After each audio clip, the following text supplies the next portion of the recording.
Hey guys, it's good seeing you again. Welcome to another kids church. We're super happy to be with you guys, and we're just excited for another Wednesday night. Woohoo! So today I'm going to actually start off by doing a little exercise, and I'm actually going to ask Miss Bree to help me with this. So I'm going to ask Miss Bree a couple questions, and you just have to answer. Sound simple? I can do that. All right, great. So my first question is, do you love me? Yes. All right. Second question, do you believe I love you? Yes. Awesome. Do you think I know you well? Do you think I know your favorite colors, what your favorite foods are to eat? Do you think I know you pretty well? Yes. Awesome. And would you trust me in ever doing anything to harm you or hurt you on purpose? Do you think I would ever do that for you? No. All right, awesome. So, this next part of the exercise we're doing is I'm going to have you turn around. Okay. No, you're going to turn this way. Okay. Yeah. Okay, so go ahead and close your eyes real quick. Okay. And go ahead and put your arms out. Just a little bit. All right. And go ahead and fall back. You want me to what? I want you to fall back. I want you to trust that I'm going to catch you. So basically, you said that you trusted me, you said that you loved me, you said that I loved you, and that I would never do anything to harm you. So I'm going to go ahead and have you do a trust fall. Can you trust me to catch you? I can try. All right, well, let's go ahead and do it. Ready? Yeah.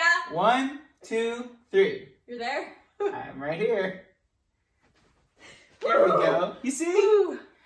So that was... You trusted me, right? A little. I trusted you. I was nervous, right? but I trusted you. But that's the thing. So you know, though, that I'm never going to do anything to harm you, right? And if I couldn't catch you, I would probably not do that because I wouldn't want you to fall on top of me and us fall together. And then, I wouldn't move out of the way because, I don't want to see you get hurt. So I'm glad you trust me. I'm glad we were able to do that. Thank you for catching me. Give a round of applause.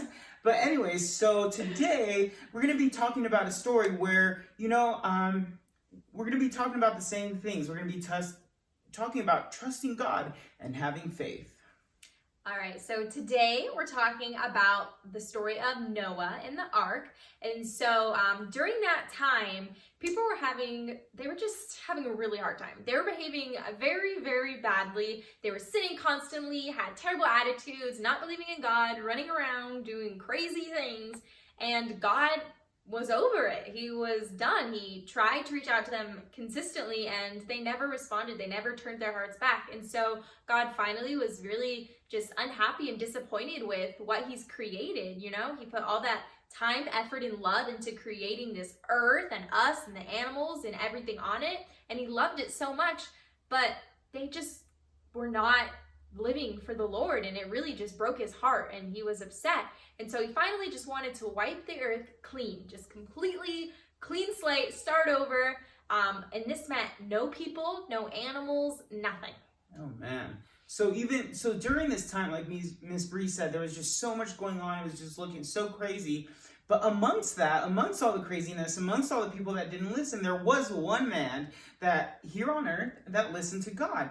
And that man's name was Noah. Noah was the only one at that time that found favor in God because he was the only one that was righteous among his people of that day. So Noah and his 3 sons, Shem, Ham, and Japheth, were there. And God said to them, I will establish my promise with you. I will go into the ark and send you into the ark with your wife, your sons, and their wives. So basically, God went and told Noah, hey, listen, I want you to build an ark. I'm promising that I'm going to keep you guys safe, and I want you to take your family with you. Okay. So God told Noah that and said, I'm going to destroy all the things. So he told them, look, you better build this ark because I'm going to destroy all the flesh, all the wickedness, all the violence. And so you need to build this ark. You need to build this really big boat. And so it wasn't just a regular fishing boat or a boat that we've been on, or even if you've ever been on a cruise, those are huge, or you've seen yachts, those are big. But this ark was way bigger than anything that we have ever seen before. This huge boat, this huge ark, it had rooms inside, it had 3 decks, It had a door, it had a cover. It was just massive. And so that's a massive project for this one person and his family to build. But Noah was faithful. He trusted God and he built it. So you're saying it was bigger than the Titanic? I'm saying it was bigger than Titanic. Oof. And if you know the story about Titanic, that sank and Noah's Ark didn't. That's true. That's true. So in the midst of this time, God wanted to save Noah's family. Noah knew that. But Noah still, felt bad for the people. He didn't want to see the people that his neighbors and the people he knew, he didn't want to see them die. So he went out and he warned them. He tried telling them, listen, you need to get on my boat. You need to listen to me. There's a great flood coming. And if you don't get on, you're going to die. But the people didn't care and they didn't listen. And in fact, they thought Noah was crazy. He wanted them to turn their lives back around to Jesus, and he wanted to keep them safe by getting them into that boat. There was no rain around, there were no clouds, and so the people thought, why do we need a boat? Why do we need to listen to Noah? He's just some crazy old man that's telling some crazy story. Unfortunately, no one had the faith or trusted in God like Noah did at that time. Which is probably why God asked Noah in the first place, because he was the only one who had that faith and that trust. But anyways, so God did ask Noah, as we know, and God didn't want to completely wipe out everything. I mean, he still wanted us and an earth and stuff, which is why he left Noah and his family so they can continue on to have more babies.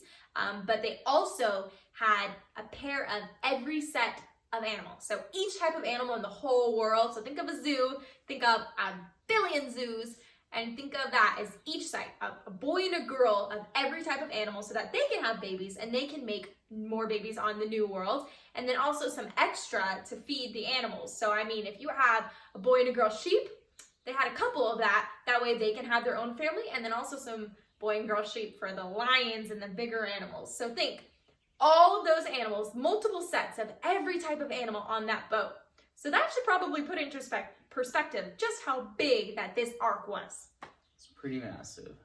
So finally, Noah and his family entered the ark. Noah and his family went inside the ark because of the flood was coming. It was right behind them. And every land animal after its kind went inside with them, 2 by 2, male and female, just as God commanded, and the Lord shut the door, and the storm began. So now that Noah was faithful, and all the animals got on the boat, and Noah's family got on the boat, the storm happened just as Jesus said it would happen, just as God said it would happen. And the waters flooded the earth for 150 days. Ooh, that's a lot of days. Yeah, can you imagine that? That's crazy. That's a lot of days. But of course, as God promised, he stopped the water so that we can restart fresh. We can start fresh with him, and the people could start fresh, and the animals could start fresh.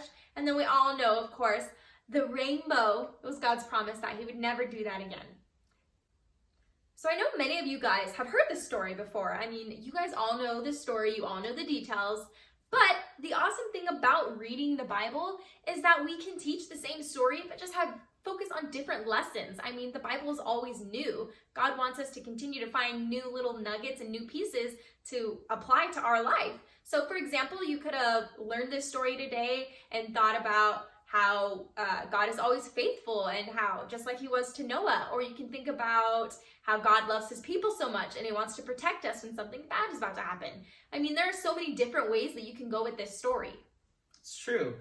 But today's lesson and today's main point and what we learned today is what it looks like to have faith and to trust in God.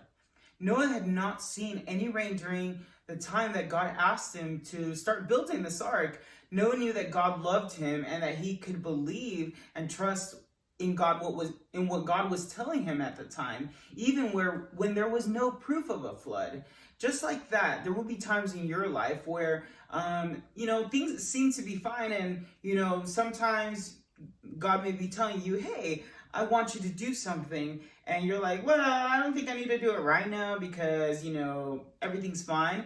But I think God speaks to us, and we have to trust and have faith that he's telling us to do something so we can be prepared and we can be ready. And more than anything, like we were sharing earlier with the exercise we do, God has the best intentions for us. Yeah. God has the best intentions for you, and he knows every detail of your life. He loves you too, just like Miss Bree loves me and I love her, and how I said I know what her favorite color is and what she loves to eat. God knows all of that and so much more, things that you might not even know. But we have to have faith and we have to trust in God when he's asking us to do something. So, and in those times, when things seem to fall apart, God is going to catch us when we fall. So today, again, one of our favorite parts of this is we're going to do the Bible verse. Again, me and Miss Bree are going to do it first, and then you guys can follow along with us. Are you ready? Okay, so on the count of 3. 1, 2, 3. Hebrews 11:1. Now faith is the assurance of things hoped for, the convictions of things not seen. So now we're going to say it together on the count of 3. 1, 2, 3. Hebrews 11:1. Now faith is the assurance of things hoped for, the conviction of things not seen. Awesome. So today we're gonna give you some things to think about. We always like to take a moment to ask some questions. Maybe you can sit down with your parent or your siblings or the people around you and maybe talk about these things. So our first thing is, what can we do to strengthen our faith? What can we do in our day-to-day lives to make our faith stronger, to trust in God, and to know that he's going to be there for us 100% no matter what? And another thing to think about is, what are some promises of God that you once couldn't see, but he's already fulfilled? So maybe there was a time in your life that you were like, God couldn't possibly come through, or, oh God, I have this prayer request, or I don't know what to do in life, and you didn't know what was happening. But then you look back now and you're like, oh, God totally had his hand in that situation because he made this and that happen. Even though I didn't understand it then, I understand it now, that God was looking out for me, that he had his provision, his hand over my life. So think about those. And just as our story today was about faith and having faith in God and trusting God, we're going to do an exercise that also can help us build our faith as well. So if you've ever been to kids' church, you know what a high five moment is. And those of you who haven't been there, a high five moment is where we put on a song, we dim all the lights, and we spread out, and we just spend a time to worship God. And so some of our friends in High Five, some of our friends like to dance and worship God, and they show God their worship moves.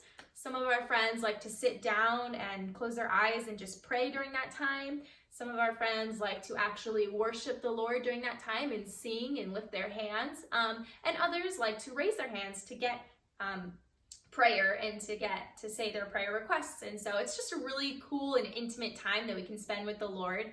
And so we wanted to do that now and bring that into your home. So maybe you guys can go and either go into another room or somewhere quiet. Or maybe you can even do it as a family. There you and go. Get together in your living room and just take a moment to pray and ask God during this time. Maybe you want to ask him, to give your stronger faith. Maybe you want to ask him, for a situation that's going on in your life where you need that faith, where you don't have that faith and you need God to come in the midst of that place. Maybe take this moment to ask God, hey God, I'm here, I need you.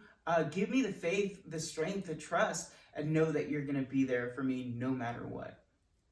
So we're going to do that now, but we thank you guys, we love you, and have an awesome day.